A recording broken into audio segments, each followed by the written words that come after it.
दोस्तों, जिस वीडियो को देखने जा रहे हैं वह हिंदू पौराणिक कथाओं और लोक कथाओं से प्रेरित है। ये कहानियां शिव महापुराण ग्रंथों पर आधारित हैं जो हजारों साल की थीं। कृपया ध्यान दें कि हमारा उद्देश्य किसी विशेष व्यक्ति, संप्रदाय या धर्म की भावनाओं को चोट पहुंचाना नहीं है। ये पौराणिक कहानियां केवल शैक्षिक उद्देश्यों के लिए हैं और हमें उम्मीद है कि आप लोग बहुत सरल भाषा में समझ जाएंगे। आइए जानते हैं इसी वीडियो में। दोस्तों, आप जिस वीडियो को देख रहे हैं ध्यान दें कि पूरा वीडियो को देखिए, आपको इसी कथा से शिक्षा मिल सकती है। आज हमें शिवरात्रि के बारे में चर्चा करेंगे। महाशिवरात्रि का पर्व क्यों मनाया जाता है? फाल्गुन मास में कृष्ण चतुर्दशी के दिन महाशिवरात्रि का पर्व मनाया जाएगा। अंग्रेजी कैलेंडर के अनुसार इस बार यह पर्व 8 मार्च 2024 शुक्रवार को रहेगा। इस दिन शिवजी की विशेष पूजा और आराधना होती है और विशेष अभिषेक किया जाता है। अधिकतर मत के अनुसार शिवजी की पूजा निशीत काल में की जाती है। आइए जानते हैं कि क्यों मनाते हैं महाशिवरात्रि का पर्व। ईशान संहिता में बताया गया है कि फाल्गुन मास की कृष्ण चतुर्दशी की रात्रि में आदिदेव भगवान शिव करोड़ों सूर्यों के समान प्रभाव वाले शिवलिंग रूप में प्रकट हुए थे। फाल्गुन कृष्ण चतुर्दश्याम आदिदेवो महानिशि शिवलिंगत्योद्भूत कोटि सूर्य संप्रभ। ज्योतिष शास्त्र के मुताबिक फाल्गुन कृष्ण चतुर्दशी तिथि में चंद्रमा सूर्य के नजदीक होता है।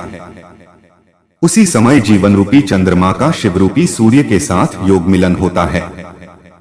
सूर्यदेव इस समय पूर्णतः उत्तरायण में आ चुके होते हैं तथा ऋतु परिवर्तन का यह समय अत्यंत शुभ कहा गया है।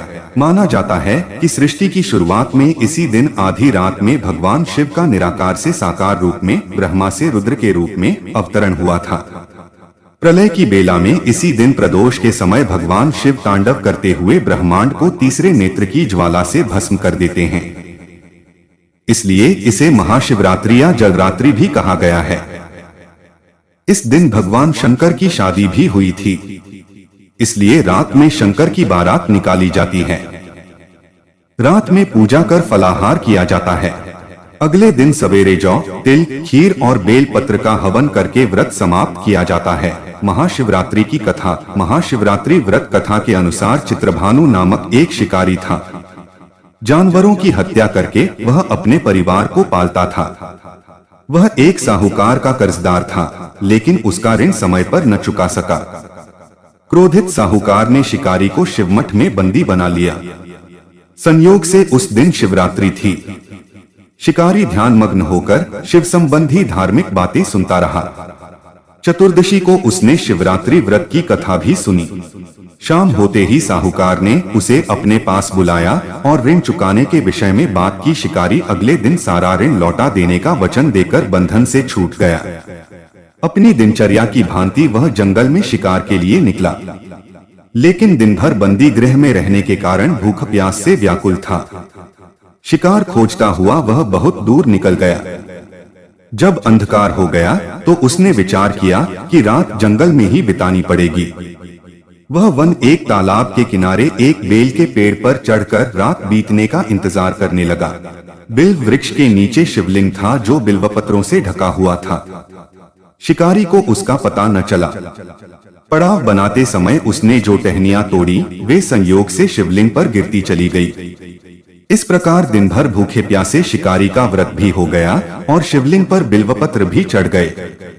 एक पहर रात्रि बीत जाने पर एक गर्भिणी हिरनी तालाब पर पानी पीने पहुंची। शिकारी ने धनुष पर तीर चढ़ाकर ज्यों ही प्रत्यंचा खींची, हिरनी बोली, मैं गर्भिणी हूँ, शीघ्र ही प्रसव करूंगी। तुम एक साथ 2 जीवों की हत्या करोगे जो ठीक नहीं है।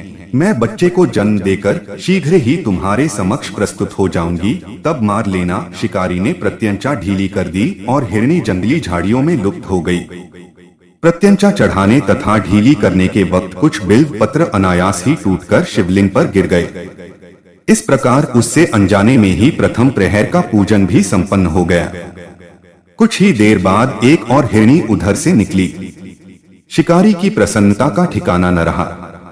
समीप आने पर उसने धनुष पर बाण चढ़ाया। तब उसे देख हिरनी ने विनम्रता पूर्वक निवेदन किया, हे शिकारी, मैं थोड़ी देर पहले ऋतु से निवृत्त हुई हूँ, कामातुर विरहिणी हूँ, अपने प्रिय की खोज में भटक रही हूँ। मैं अपने पति से मिलकर शीघ्र ही तुम्हारे पास आ जाऊंगी। शिकारी ने उसे भी जाने दिया। 2 बार शिकार को खोकर उसका माथा ठनका। वह चिंता में पड़ गया। रात्रि का आखिरी पहर बीत रहा था। इस बार भी धनुष से लगकर कुछ बेलपत्र शिवलिंग पर जा गिरे तथा दूसरे प्रहर की पूजन भी संपन्न हो गई। तभी एक अन्य हिरणी अपने बच्चों के साथ उधर से निकली।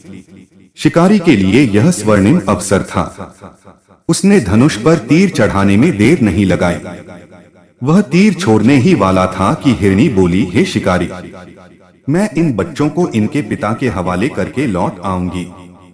इस समय मुझे मत मारो। शिकारी हंसा और बोला, सामने आए शिकार को छोड़ दूं। मैं ऐसा मूर्ख नहीं। इससे पहले मैं 2 बार अपना शिकार खो चुका हूं। मेरे बच्चे भूख प्यास से व्यग्र हो रहे होंगे। उत्तर में हिरणी ने फिर कहा, जैसे तुम्हें अपने बच्चों की ममता सता रही है, ठीक वैसे ही मुझे भी है शिकारी। मेरा विश्वास करो, मैं इन्हें इनके पिता के पास छोड़कर तुरंत लौटने की प्रतिज्ञा करती हूँ। हिरणी का दुख भरा स्वर सुनकर शिकारी को उस पर दया आ गई। उसने उस मृगी को भी जाने दिया। शिकार के अभाव में तथा भूख प्यास से व्याकुल शिकारी अनजाने में ही बेलवृक्ष पर बैठा बेलपत्र तोड़ तोड़कर नीचे फेंकता जा रहा था। पौ फटने को हुई तो एक हष्टपुष्ट मृग उसी रास्ते पर आया। शिकारी ने सोच लिया कि इसका शिकार वह अवश्य करेगा। शिकारी की तनी प्रत्यंचा देखकर मृग विनीत स्वर में बोला, हे शिकारी, यदि तुमने मुझसे पूर्व आने वाली 3 मृगियों तथा छोटे छोटे बच्चों को मार डाला है तो मुझे भी मारने में विलंब न करो, ताकि मुझे उनके वियोग में एक क्षण भी दुख न सहना पड़े। मैं उन हिरनियों का पति हूँ। यदि तुमने उन्हें जीवन दान दिया है तो मुझे भी कुछ क्षण का जीवन देने की कृपा करो। मैं उनसे मिलकर तुम्हारे समक्ष उपस्थित हो जाऊंगा। शिकारी ने उसे भी जाने दिया। इस प्रकार प्रात हो आई उपवास, रात्रि जागरण तथा शिवलिंग पर बेलपत्र चढ़ने से अनजाने में ही पर शिवरात्रि की पूजा पूर्ण हो गई। पर अनजाने में ही की हुई पूजन का परिणाम उसे तत्काल मिला। शिकारी का हिंसक हृदय निर्मल हो गया। उसमें भगवत शक्ति का वास हो गया। थोड़ी ही देर बाद वह मृग सपरिवार शिकारी के समक्ष उपस्थित हो गया ताकि वह उनका शिकार कर सके। किंतु जंगली पशुओं की ऐसी सत्यता, सात्विकता एवं सामूहिक प्रेम भावना देखकर शिकारी को बड़ी ग्लानि हुई। उसने मृग परिवार को जीवन दान दे दिया। अनजाने में शिवरात्रि के व्रत का पालन करने पर शिकारी को मोक्ष और शिवलोक की प्राप्ति हुई।